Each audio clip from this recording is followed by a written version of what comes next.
Welcome to A Course in Miracle Workbook for Students, Lesson 323. I gladly make the sacrifice of fear.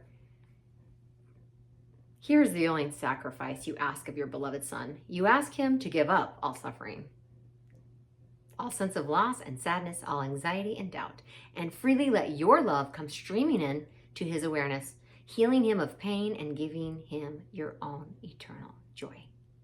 Such is the sacrifice you ask of me, and one I gladly make, the only cost of restoration of your memory to me for the salvation of the world. And as we pay the debt we owe to truth, a debt that merely is the letting go of self-deceptions and of images we worshipped falsely, truth returns to us in wholeness and in joy. We are deceived no longer. Love has now returned to our awareness, and we are at peace again. For fear has gone, and only love remains. Wow. Wow. The beauty of these words is indescribable. And if you haven't experienced it already, you will. I gladly make the sacrifice of fear. See, the ego thinks we're giving up something really precious when all we're giving up is poison. The ego would have us believe, no, I've got to keep this thought system. It's all I've got. I've got to cling to these hot coals because it's my hot coal. And the truth will set you free. The truth will say, set down that hot coal. It's actually not yours. And now you can start to heal and remember your wholeness. And remember that you're not sick, and you never were. You were lost in a nightmare. I will gladly make the sacrifice of fear. Wow, the ego clings so tightly to fear and misconceptions and lies because that's all it has. That's all it has.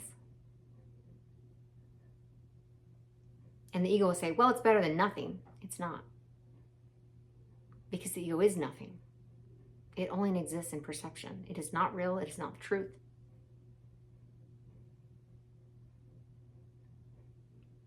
I love this sentence.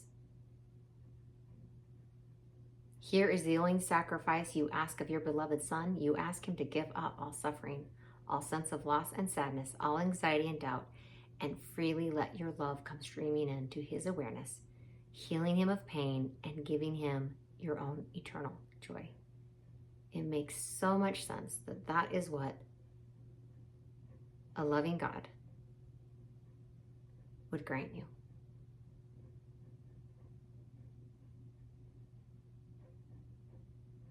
If you have a child, or you are close to someone who has a child, or a niece or a nephew or a neighbor, think how much a loving parent would do for their child.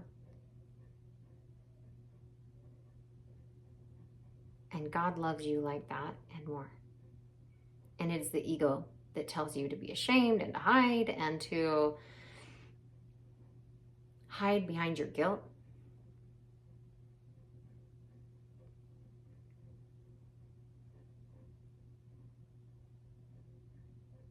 Because the ego is a devotee of separation and madness and fear. And thank goodness it isn't real. Not beyond the nightmare. It's perceptually real while you're asleep.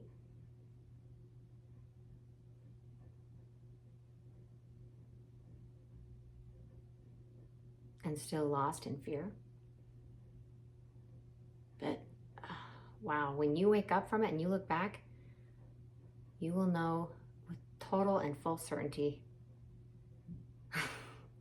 that you lost nothing that had worth. You lost nothing that was real. You lost only a frightening, delusional, petty, scared little nightmare that was trying so hard to convince you that that was reality. It's almost like when you wake up from a nightmare and it takes you a moment to realize, oh my gosh, thank goodness that was not real. Thank goodness that was not real. If you haven't experienced that already with your waking life, I promise you that you will. When you step out of the world of man and into the truth of who and what you are, you will look back at those nightmares with compassion, and certainly deep love and compassion for those who are still lost in that nightmare. But you will also know that it is not real. And that suffering is indeed optional.